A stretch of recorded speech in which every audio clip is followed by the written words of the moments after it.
کہ گویا کہ میں نے اپنا سر اللہ کے قدموں میں رکھ دیا. یہ ہے نماز.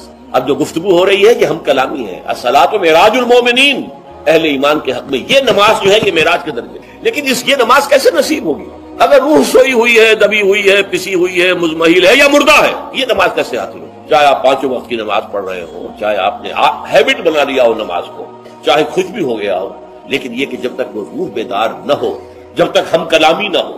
افلاق سے آتا ہے نالوں کا جواب آخر، اٹھتے ہیں حجاب آخر، کرتے ہیں خطاب آخر. جب تک یہ نہ ہو، جیسے کہ میں ایک حدیث قدسی انشاءاللہ آج سناؤں گا سورہ فاتحہ کے ضمن میں، کہ اللہ تعالیٰ کے سامنے جب کھڑا ہو کر انسان جب کہتا ہے انی وجہت وجہی للذی فطر السماوات والارض حنیفا، دائیں بائیں سے بالکل اپنا تعلق کاٹ کر میں نے اپنا رخ کر لیا ہے اس اللہ کی طرف جس نے آسمان اور زمین کو پیدا ہے. اب یہ توجہ وجہت ہو.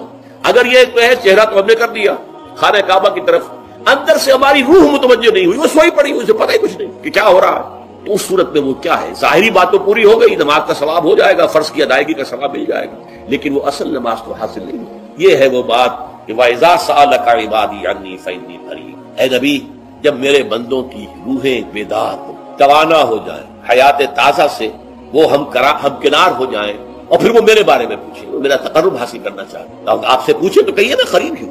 اجیب دعوت الداعی اذا دعان، یہ ہے وہ دعا، میں ہر پکارنے والے کی پکار، ہر دعا کرنے والے کی دعا کو سنتا ہوں، قبول کرتا ہوں، جواب دیتا ہوں جہاں کہیں بھی مجھے پکارے. اذا دعان، اس میں در حقیقت وہ مفہوم آ گیا ہے where and then where ever.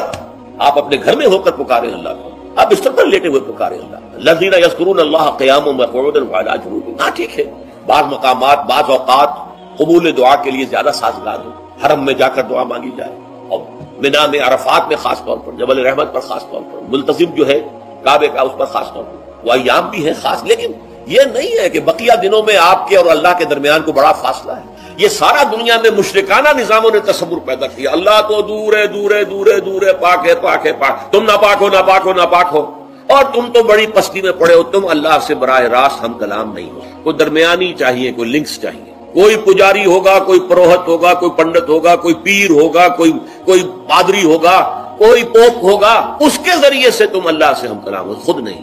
اور جب ذریعے بیچ میں آ گئے تو ان کی مٹھی گرم کرو، ان کی چاپلوسی کرو، ان کو بھی جو ہے چادریں چڑھاؤ، ان کو نذرانے پیش کرو. یہ ہے بدترین ایکسپلائٹیشن جو مذہب کے ذریعے سے نوع انسانی کی ہوئی.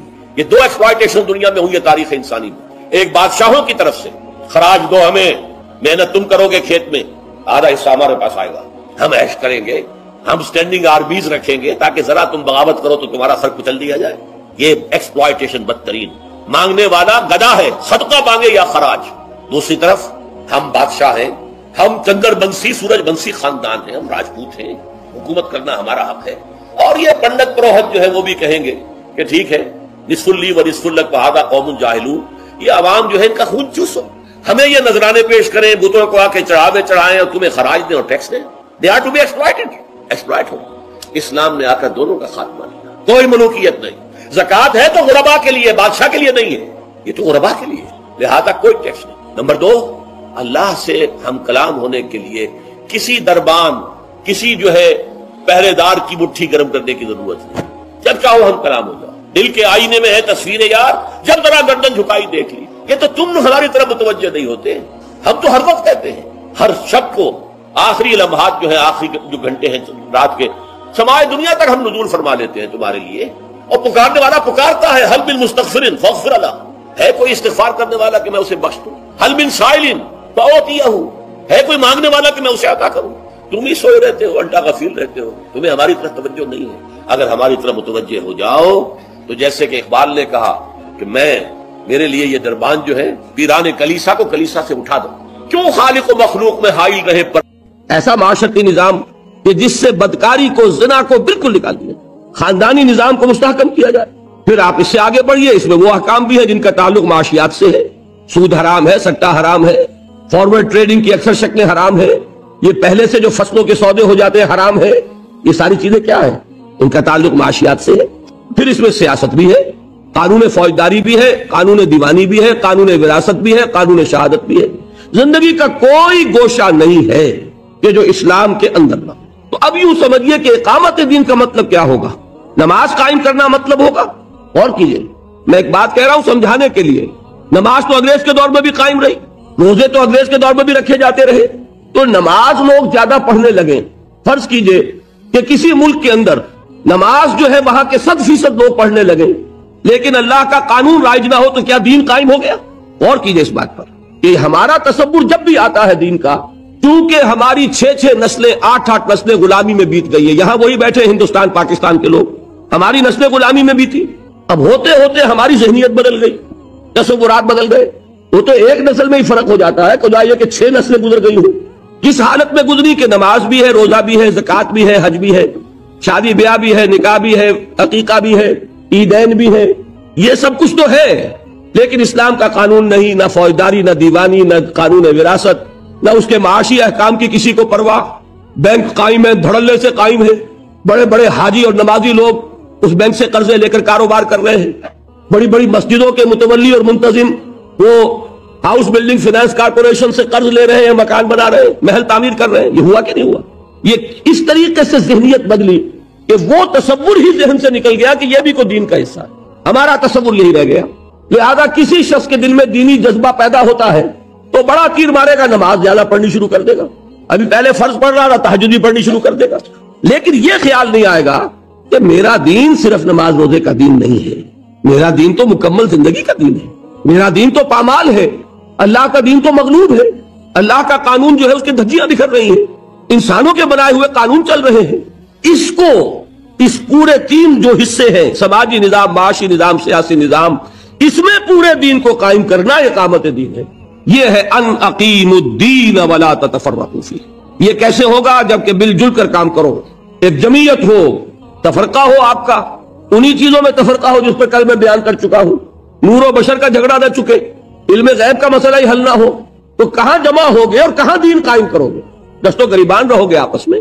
لہذا ان اقیموا الدین ولا تتفرقوا فیہ، یہ اقامت دین ہے۔ اس میں ذرا ہو سکتا ہے کہ کچھ حضرات اگر قرآن مجید کے تراجم کنسلٹ کریں تو انہیں احساس ہو کہ شاید میں نے ترجمے میں کچھ اونچ نیچ کر دی ہے، اس لیے کہ بعض حضرات نے ترجمہ کیا ہے قائم رکھو دین کو۔ غور کیجئے، قائم کرو دین کو اور قائم رکھو دین کو، فرق کیا ہے اس میں؟ قطعاً کوئی فرق نہیں، دین قائم ہے تو قائم رکھو، قائم نہیں ہے تو رکھو کس کو؟ پہلے قائم کرو پھر قائم رکھو۔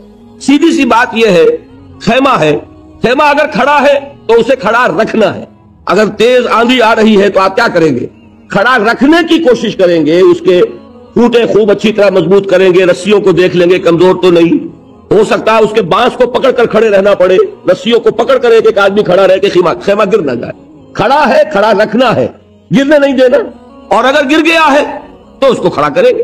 اس کو یوں سمجھیے کہ اگر کوئی شخص خلافت راشدہ میں پیدا ہو جاتا تو اسے دین قائم کرنا نہیں ہے، وہ قائم تو کر گئے محمد الرسول اللہ صلی اللہ علیہ وسلم، وہ محنت، وہ جد و جہد، وہ کوشش، وہ قربانیاں، وہ ایثار، وہ جہاد، وہ قتال، اس کے نتیجے میں دین قائم کر گئے۔ اب قائم رکھنا ہے، کوئی فتنہ ایسا نہ آئے کہ اس کو ختم کر دے۔ کیا ہوا تھا؟ جنہوں نے زکوٰۃ کا انکار کیا وہ گویا کہ اس دین کو ختم کرنے کے در پہ تھے، ایک آندھی آئی اور ابو بکر صدیق سینہ سے پر ہو گئے رضی اللہ تعالیٰ عنہ، نئے مدعیان نبوت کھڑے ہو گئے، وہ اس خیمے کو گرانے کی کوشش تھی، محمد کی نبوت کا اعتبار ختم کرنا تھا صلی اللہ علیہ وسلم، تو اس دین کو قائم رکھنا تھا، کھڑے ہو گئے، ان کے ساتھ قتال کیا، سینکڑوں حفاظ ایک جنگ میں شہید ہوئے، جنگ یمامہ، اور یہ کس سے تھی؟ یہ نئے مدعی نبوت سے جنگ تھی۔ تو یہ کیا ہو رہا ہے؟ ابو بکر صدیق کے زمانے میں دین کو قائم رکھا جا رہا ہے کہ حضور قائم کر کے حوالے کر گئے، اب اسے قائم رکھنا ہے، اور اب ہم جس حال میں ہے قائم ہے دین تو رکھے کس کو؟ اصل میں یہ ہے مغالطہ، قائم کرو اور پھر قائم رکھو، یہی ہے، تو نتیجے کے اعتبار سے کوئی فرق واقع نہیں۔ تو یہ ہے اقامت دین، اور یہ بات جان لیجئے کہ اقامت دین سے وہ نماز کی میں نے جو مثال دی ہے کہ آپ نہ سمجھنا میں نماز کی توہین کر رہا ہوں، ہر چیز اپنی جگہ پر آئے گی۔ دین کو قائم کرنے کے لیے جو تربیت درکار ہے اس کا سب سے بڑا ستون جو ہے وہ نماز ہے، لیکن دین کو قائم کرنا اس کے تقاضے کچھ اور ہیں، ایک مکمل نظام زندگی کی حیثیت سے اس کو برپا کرنا، قائم کرنا، غالب کرنا۔ تیسری اصطلاح وہ ہے جو قرآن مجید میں 3 مرتبہ آئی حضور کی بعثت کے ضمن میں، هو الذی ارسل رسولہ بالہدی ودین الحق لیظہرہ علی الدین کلہ، وہی ہے اللہ جس نے بھیجا اپنے رسول کو صلی اللہ علیہ وسلم الہدی یعنی قرآن حکیم اور دین حق دے کر تاکہ غالب کریں اسے کل کے کل دین پر۔ یہ دین کا غلبہ، اس کے کیا معنی؟ دین کے معنی لفظی طور پر ہے اطاعت۔ اطاعت کا ایک نظام ہے، جیسا کہ کل میں سمجھا چکا، اولاد والدین کی اطاعت کرے، شاگرد استاد کی اطاعت کرے، جو آپ کے چودھری ہے، محلے کا چودھری ہے، آپ اس کا کہنا مانیے، لیکن ان تمام اطاعتوں پر اللہ کی اطاعت غالب ہو جائے۔ یہ ہے اظہار دین حق۔ جو اطاعت حق کا ہے، اللہ کی اطاعت حق ہے، اس اطاعت کو تمام اطاعتوں پر غالب کر دو، کوئی اطاعت بھی اس سے مستثنی نہ رہے۔ بات سمجھ میں آ گئی؟